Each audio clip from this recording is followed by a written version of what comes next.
ಗದಗದ ಲಕ್ಕುಂಡಿ ಗ್ರಾಮದಲ್ಲಿ ನಿಧಿ ಪತ್ತೆಯಾಗಿದೆ. ನಿಧಿ ಸರ್ಕಾರಕ್ಕೆ ಒಪ್ಪಿಸಿದ್ದಾರೆ ತಾಯಿ ಮಗ. ತಾಯಿ ಮಗನಿಗೆ ಇದೀಗ ಸನ್ಮಾನ ಮಾಡಲಾಗಿದೆ.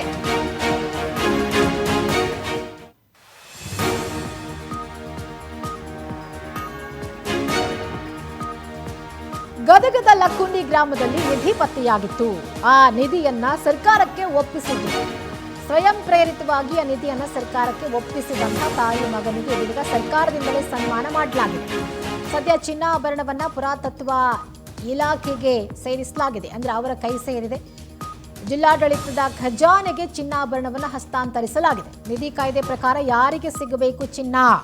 ಜಾಗದ ಮಾಲೀಕರಿಗೆ 5ನೇ 1 ಭಾಗ ಕೊಡಬೇಕು. ಕಾಯ್ದೆ ಪ್ರಕಾರ ಮಾಲೀಕರು ಅದು ಸಿಗಬೇಕು.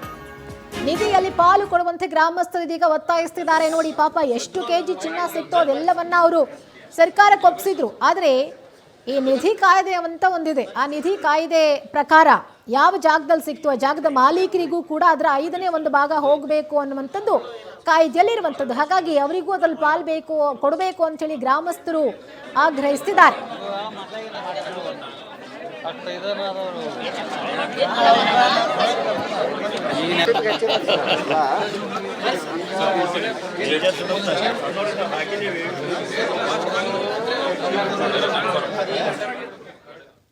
ಎಸ್, ಗದಗದ ಲಕ್ಕುಂಡಿಯಲ್ಲಿ ಈ ಒಂದು ಚಿನ್ನ ಸಿಕ್ಕಿರುವಂಥದ್ದು ಅಂದರೆ ಮನೆ ಅಡಿಪಾಯವನ್ನ ತೆಗಿತಾ ಇರುವಂಥ ಸಂದರ್ಭದಲ್ಲಿ ಸಿಕ್ಕಿರುವಂಥದ್ದು. ಎಷ್ಟು ಚಿನ್ನ ಸಿಕ್ತು? ಸುಮಾರು 460ರಿಂದ 470 ಗ್ರಾಮ್, ಅಂದರೆ 60ರಿಂದ 70 ಲಕ್ಷ ಬೆಲೆ ಬಾಳುವಂಥ ಒಂದು ಚಿನ್ನ ಅದು. ಆ ಚಿನ್ನ ಸಿಕ್ಕಿದ ತಕ್ಷಣ ಅವರದ್ದೇ ಜಾಗದಲ್ಲಿ ಸಿಕ್ಕಿರೋದ್ರಿಂದ ಅದನ್ನು ಅವರೇ ಇಟ್ಕೊಳ್ಬೋದಾಗಿತ್ತು. ಆದರೆ ಒಂದು ಸ್ವಲ್ಪವೂ ಮೋಸ ಮಾಡದೆ ಅದನ್ನು ಒಂದು ರೀತಿ ಬಹಳ ನಿಷ್ಠೆಯಿಂದ ಸ್ವಯಂ ಪ್ರೇರಿತರಾಗಿ ಇದನ್ನು ಅವರು ಸರ್ಕಾರಕ್ಕೆ ಒಪ್ಪಿಸಿದ್ದಾರೆ. ಅಂದರೆ ಪೊಲೀಸ್ನವರಿಗೆ ಹೇಳಿರೋ ಮುಖಾಂತರ ಪೊಲೀಸರು ಬಂದು ಅದನ್ನು ತಮ್ಮ ವಶಕ್ಕೆ ಪಡ್ಕೊಂಡಿದ್ದಾರೆ. ಆಮೇಲೆ ಜಿಲ್ಲಾಧಿಕಾರಿಗಳ ಒಂದು ಖಜಾನೆಗೆ ಹೋಗಿದೆ. ಸೊ ಅದು ಎಲ್ಲಿಗೆ ಸೇರಬೇಕು? ಪುರಾತತ್ವ ಇಲಾಖೆಗೆ ಕಳುಹಿಸಲಾಗಿದೆ.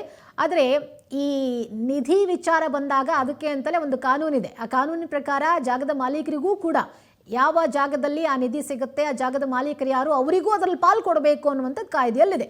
ಹಾಗಾಗಿ ಆ ಜ್ಯುವೆಲ್ರಿದು ಏನು ಅಮೌಂಟ್ ಇದೆ, ಇವಾಗಿನ ರೇಟಿಗೆ ಏನಿದೆ ಅದ್ರ ಪ್ರಕಾರ ಕೊಡ್ತಾರಾ, ಅಥವಾ ಆ ಚಿನ್ನ ಹಳೆ ಕಾಲದಾಗಿರೋದ್ರಿಂದಾಗಿ ಅದರ ಮೌಲ್ಯ ಎಷ್ಟಿರುತ್ತೆ, ಇದೆಲ್ಲರ ಪರಿಶೀಲನೆ ಆದಮೇಲೆ ಅವರಿಗೆ ಅದರ 5ನೇ 1 ಭಾಗ ಸಿಗಬೇಕು ಅಂತ ಹೇಳಿ ಅಲ್ಲಿನ ಗ್ರಾಮಸ್ಥರು ಒತ್ತಾಯಿಸ್ತಿದ್ದಾರೆ. ನೋಡಬೇಕು ಏನು ಮಾಡುತ್ತೆ ಸರ್ಕಾರ, ಅವರಿಗೆ ಪಾಲು ಕೊಡುತ್ತಾ ಇಲ್ವಾ ಹೇಗೆ ಅನ್ನೋದನ್ನು.